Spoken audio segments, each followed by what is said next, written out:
Welcome to this coverage of the fifth Congress of Speakers of the Arab Councils and Parliament that just a few minutes ago attended their first session at the headquarters of the Arab League with the participation of the heads of the Arab Councils and Parliaments and their accompanying delegation. The Congress kicked off in presence of the Secretary General of the Arab League, Ahmed Abul Ghait, and Egypt represented by the Speaker of Parliament, Hanafi Al-Gibali.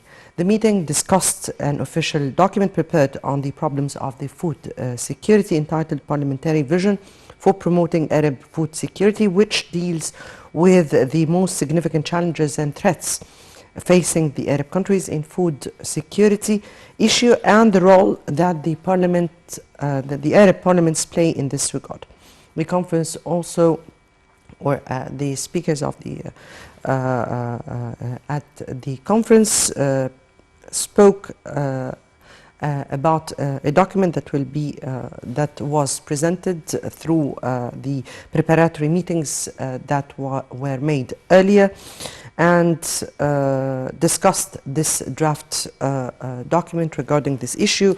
Earlier, President Abdel Fattah al-Sisi has received the speakers of the Arab Parliament and Councils who participated in this on the 5th Congress of the Arab Parliament in the presence of Speaker of the Arab Parliament Adel Al-Assoumi, as well as Speaker of the African Parliament, in addition to Speaker of the Parliament of the Egyptian Parliament, Hanafi Al-Gibali, representing Egypt.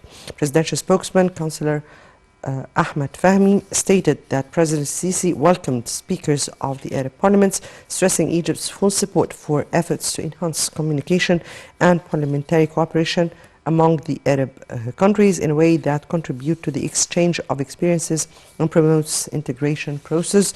The President told speakers of the Arab Parliament that the peace and stability of the Arab countries is part and parcel of Egypt's stability. The head of state also expressed his appreciation for the decision of the Arab Parliament to focus during the current session on the Congress on the issue of the food security, whose importance is growing in light of global food crisis that the world is going through. On the part, the speakers of the Arab Parliament said that all the Arab nations appreciate the constructive political and developmental path of Egypt over the past years, which enabled it to withstand all the enormous challenges that were confronted by the region.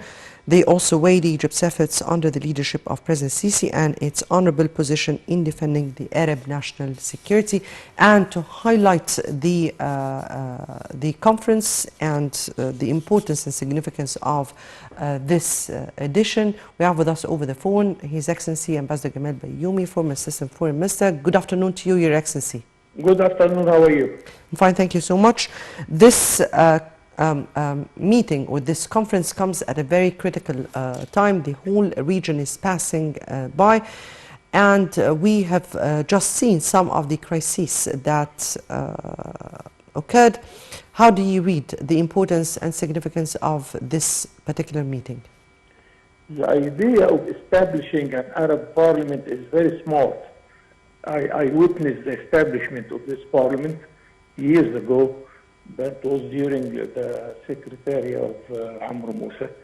And the idea is to make a sort of engagement of the representative of all the Arab people in what the Arab League is doing. And they are giving their opinion, they are watching what we are doing in the Arab League, and they are supporting us in their parliaments. And this is really a very good practice in order to widen the efforts of the Arab League all over all the organizations of the Arab world. And the good thing also that yesterday our president met all the representatives, and really his speech was very good in giving many messages to the Arab world and to our Egyptian community also. So this meeting is discussing what are our worries and what are our opportunities in order to strengthen our relations. Of course, they were discussing the negative impact of what happened from the epidemic of Corona-19, what's happening because of the war in Ukraine, and they are stressing that the Arab countries are making all their efforts in order either to avoid the impact of those problems on us, and also in order to be an arbitrator and a good intervention between Russia from one side and Ukraine and NATO on the other side in order to bring peace to the world, because it is a dangerous operation which we are not in full command of it. Secondly, of course, they are discussing what is happening in our region, and unfortunately the Arab region is not in good health. We have problems where civil war in countries like Syria, like Lebanon, like Libya, Sudan, Somalia, and Yemen. And of course, the presence of those representatives of our parliaments is very important, so they can give a hand for the efforts in order to settle down and solve all these problems. Meanwhile, there are some opportunities, of course, where we are encouraging the intra-Arab relations, whether in trade or in investment, and in organizing and cooperating the positions concerning all the political and security matters which is in our concern. It's very good. I am watching it with all encouragement, and let us wait and see what they are going to decide. Your Excellency, here one of the very important issues is raised the file or the parliamentary vision for promoting Arab food security. We are aware that the disruption of the chains has reflected on the food security in the region, which has put lots of Arab countries in jeopardy because of the Ukraine war. From your point of view, how important is this file, and how important is it for Arab countries to stand together to withstand the repercussions of this war? That is, of course, in addition to other crises that are reflecting on the whole region. It is very important, and it is on the top of our concerned problems, because we realize that the new investment in the Arab world is going to, by 80%, to services, whether building hotels or houses or whatever, tourism and so on. Only 9% is addressing the industry, and 2% to the agriculture. That's why we are watching a food security problem in the whole Arab world, and there is a gap between our production and what we need by $55 billion of food imports to the Arab world. This has to be changed, and it is good that our parliament is taking care of such problem and challenge. So they will, of course, reflect this opinion and these demands in their decisions in the parliament in the all Arab countries.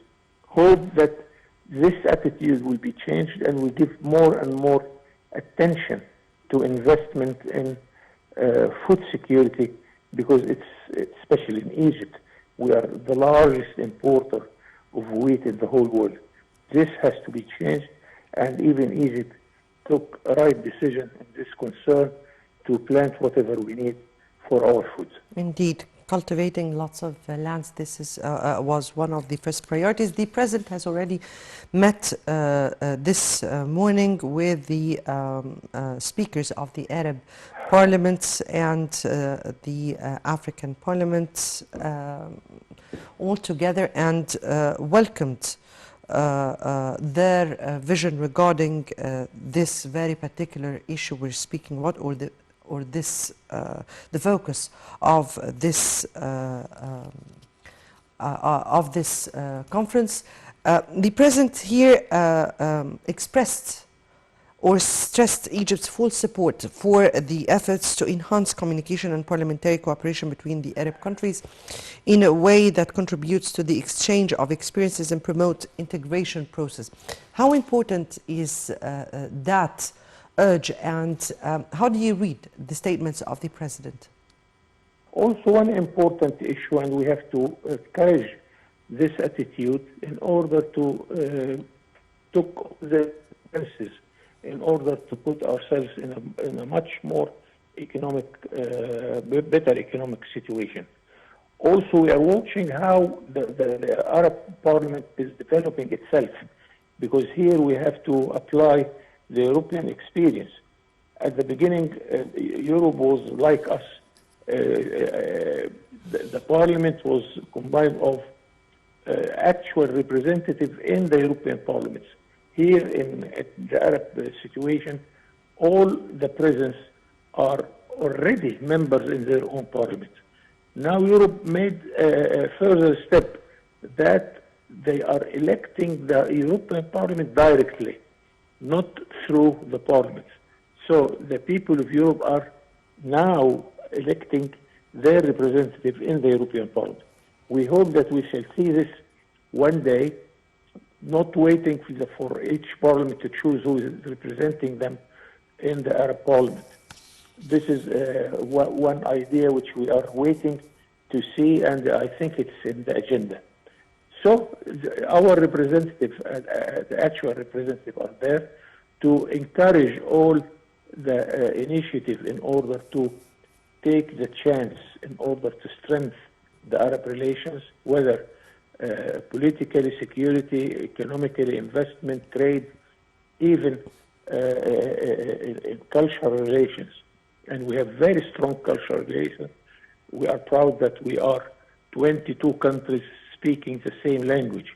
This is a point of strength. It's not less than one currency like the euro. We have many things to be proud about in the Arab world, and we have to encourage all these initiatives in order to come to much better occasion, much better life in our countries. Your Excellency, the President told the Arab Parliament speakers that the peace and stability of the Arab countries is part and parcel of Egypt's stability. And the role of Egypt, or the role Egypt has been playing, has been enormous. That was reflected also by the statements of the Arab Parliament speakers to the President. That was very much reflected during the past few days, and how Egypt responded to the crisis in Syria and definitely Turkey. How do you view the role of Egypt? How do you view Egypt's coordination with the Arab countries in order to be able to withstand different crises in the region? This is a part of the Egyptian security. It's not that we are helping our brothers. It is part of our security. It's not that we are giving or making some initiative towards other Arab countries. Syria was part of us. I am proud that the day when I joined the diplomacy, my passport was belonging to the United Arab Republic between Syria and Egypt. So Syria is very dear to us. And of course, this is the second important army in the whole Arab world.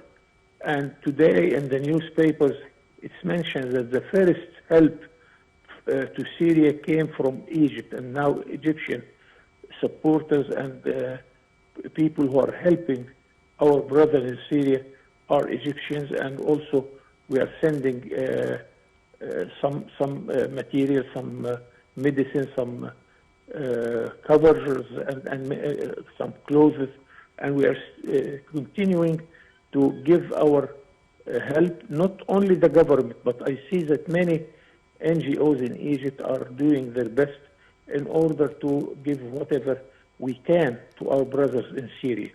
Syria is very dear to us and very important. Also, Turkey, we sent some help, and our president talked to both president of Turkey and the President al-Assad of Syria. This is a very important point in our policy, not foreign policy at all, because this is as if it is Egyptian interest and Egyptian policy.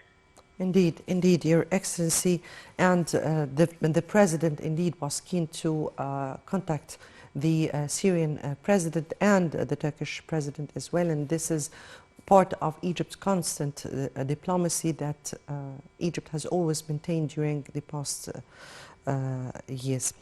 Your Excellency, Ambassador Gamal Bayoumi, for Mrs. Information, thank you so much for being with us for this coverage. Now that brings us to the end of this coverage, and stay tuned for the Panorama News that is coming right after this.